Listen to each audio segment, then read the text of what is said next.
ব্যস্ত রান্নাঘর পেজের আপুকে দেখলাম আজকে লাইভে এসে সে পিঠা বানাইতেছে, তাও আবার তেলের পিঠা। তো এটা দেখে আমারও ভীষণ খাইতে মন ছিল, তো আজকে আমি ভাবলাম যে আমি আজকে বানায় খাই। সন্ধ্যাবেলা আমিও চলে গেলাম বানাইতে।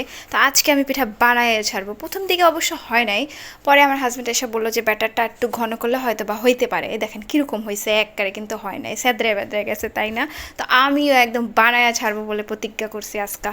তেলের পিঠা আমি বানানোই শিখবো আজকে, জীবনে প্রথম বানাইছি, যেহেতু আজকে প্রথম বানাইছি তো আজকে তো আমাকে সাকসেসফুল হইতেই হইব। তার জন্য আমি একদম উঠে পড়ে লাগছে। আমার নানু বলতো যার হাতের তেলের পিঠা পারফেক্ট হবে সে হয়েছে গুণবতী। তো আজকে তো আমাকে গুণবতী হইতেই হইব। এই দেখেন কি সুন্দর পিঠাটা ফুলছে। শেষের দিকে এসে যখন আমি ব্যাটারটা ঘন করছি তখন কিন্তু ঠিকই হয়েছে।